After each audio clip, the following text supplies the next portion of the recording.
Santos, of course, where it all began. This is what Marcelo Teixeira, the Santos president, had to say. It is time to come back. Neymar, it's time for you to come back to your people, to our home, to the club in our hearts. Welcome our boy Ney, a boy, a Villa.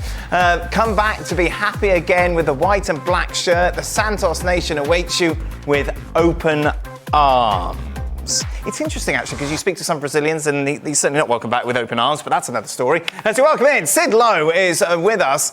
Sid, considering the Neymar that you saw when he was at his very best at Barcelona, are you surprised that his career is ending in this way? Well, I mean, first of all, let me say I hope that this isn't the end of his career, that this gives him the chance maybe to keep playing for a little bit longer, to prolong that, to get to the next World Cup and perhaps play a key part at that World Cup. Because, as you say, having watched him at Barcelona, that front three was genuinely astonishing. And he was a really, really wonderful footballer. But it's true, there's been lots of moments in his career where there've been doubts about his commitment. He's been desperately unlucky with injuries. There's been moments where it feels like he's taken poor choices. Going to PSG, I think, was a very bad decision. And certainly seen from a Spanish perspective, it feels like that was the moment where maybe he could have taken the next step. Maybe he could have been the guy that genuinely did kind of follow on from Messi, with Messi's help, at least to begin with. Of course, we're talking about the all-time top scorer of the Brazilian national team, but yeah, the last 2 years or so have just felt like a kind of an irrelevance as much as anything else. A real waste of an extremely, extremely talented footballer. Is it just lazy to say, Ali? It all started going wrong when he left Barcelona.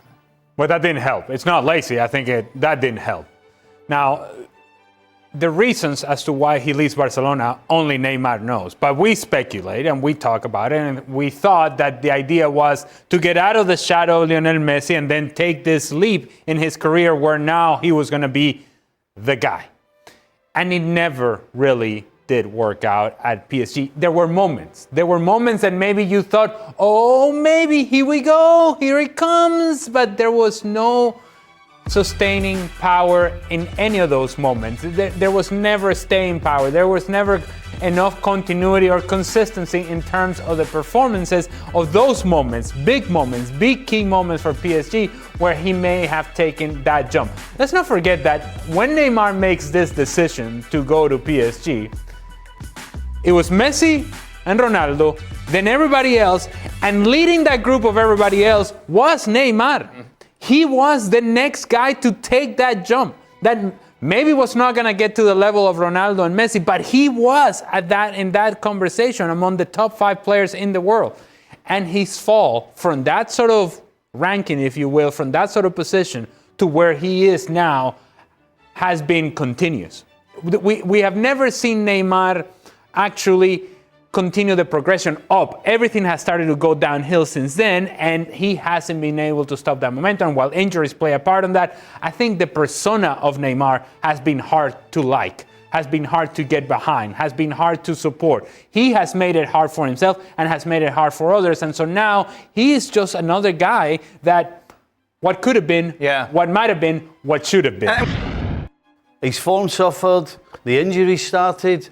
And that happens when you don't take care of yourself professionally. And the reason that Messi and Ronaldo were at their peak for so long is because they looked after themselves properly. So jetting off to New York and getting pictures taken with basketball players, and then 2 days later playing in a game, and you're expected to be the best in the world, you get away with that for a very short period of time, and then it catches up with you. And ever since then, he hasn't changed his lifestyle, I don't believe. Because the only thing we've been talking about has been, as I said, going to New York and going here and doing this.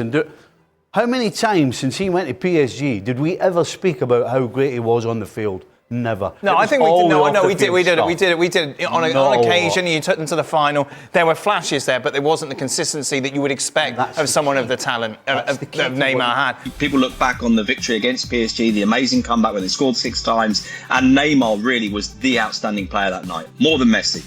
But the defining image as a photograph of that game is Messi standing in front of the stands at the end with his fist in the air, and that maybe Neymar felt that he needed it to be a bit more about him. And remember that summer really, really clearly when, of course, Piqué came out and said he's staying, and everybody knew that he was wanting to go, and Barcelona's players were trying to get him to stay. And one of the things that Messi did was to say to him, stay, and I'll help you be the best. I will play for you. And I remember one of those preseason games, I must confess, I can't remember who it was against now, where Messi basically played behind him and spent the entire game trying to give the ball to Neymar, trying to demonstrate to him, listen, we'll do it for you. We'll keep you here. That's how good you'll be. And so that feeds into this legacy of feeling like, unfortunately, Neymar never became the man. So I think Barcelona fans are really fond of what he did for a few years, but wonder what it might have been if he'd been allowed to be the player that he wanted to be at Barcelona, or if he'd had the, if you like, the confidence or the commitment to stay and try and do it there rather than move on and try and do it. But here's the thing. At PSG, he was the man, right? He was going to be the guy. And so he was given that opportunity and he was given that chance to then take this leap. But instead of taking that opportunity on and becoming the man, the guy, outside of the shadow of Lionel Messi's, here's what we're going to do. Instead, it became a whole lot more about flash than substance. And it became a whole lot more about some of the reports that Stevie was talking about, and partying in Brazil, and partying. And yeah, it became a whole lot. His performance on the field was no longer a priority. And I think what players at this point in their careers, what they lose sight of is that what made them who they are, what made them a powerful brand, was the performance on the field. That's the thing that makes you Neymar. Not the fact that you're on a helicopter or you have this party or you know these people, you take those pictures. It's the performance on the field, and the performance on the field started suffering. Of course, Messi, Suarez and Neymar, the gold standard when it comes to those Barcelona front three.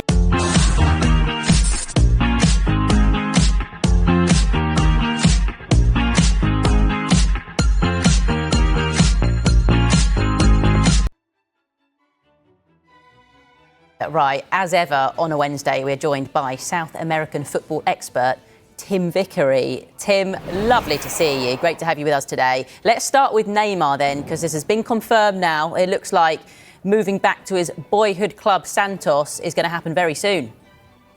Yes, and it's been confirmed by the club presidents, the Santos club presidents, who kind of jumped the gun.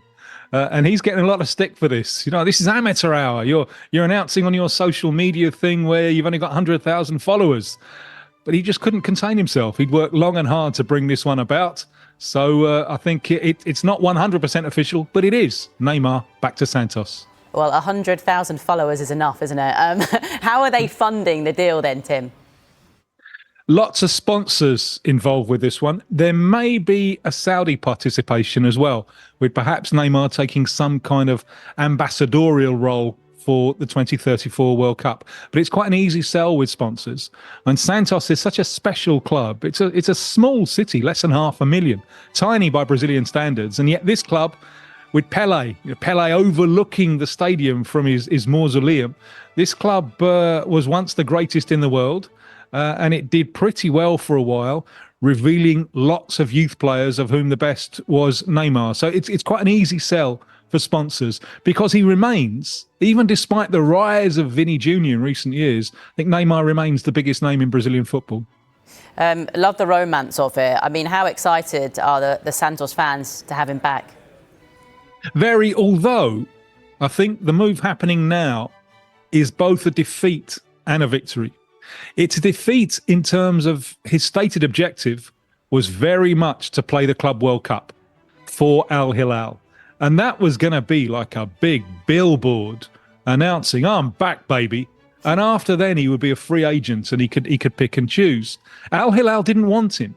The coach there, Portuguese coach, he said, you know, we can register 10 foreign players for the Saudi League. And we've got 10 foreign players who are fitter and better than he is at the moment because he's not able to accompany the rhythm of training. So that was a blow. And that's why the move is happening now. So in that sense, it's a defeat. But it's a victory because, as we were talking there, the romance of going back to Santos, it's wonderful PR for a player who's often divided opinions in Brazil. Almost everyone now will want this to work. But also, he will play. This isn't Al Hilal. He won't be in a queue behind 10 others. He will be out there on the field. And this gives him a platform for what he really wants, which is one final crack at the World Cup in the middle of next year. Tim, Neymar's not the only player heading back to Brazil. Danilo's just left Juventus. Can you tell us more about him? Yeah, Danilo, the former Man City fullback, or now more used in a back three maybe. There was Premier League interest in him, but he has arrived back in Rio in the last few hours with his entire family and 2 dogs. So that's a man who means business. And I worry a little bit about those dogs because the difference in temperature from Turin in January and Rio, those dogs are going to have to do a lot of acclimatizing. And he is going to sign for Flamengo, the Giants here in Rio. And the clincher really in this deal is, and I've been saying it to you all through this month, it's the Club World Cup. Flamengo are in the Club World Cup and Danilo wants to be part of that. He is still Brazil's captain. So this is another important move for Brazilian football. As for signings to the Premier League, Tim, what's the latest on Igor Jesus? Yeah, Igor Jesus, Botafogo's centre forward. It's an extraordinary story because this time last year he was in the Arab Emirates and not even a household name in his own home. Botafogo brought him back on a free. He started playing for them in July. By October, he's Brazil's first choice centre forward, and he looks like the complete package. Very, very promising player indeed. And we understand that he personally, not the club, he personally rejected a bid from Notts Forest over the weekend.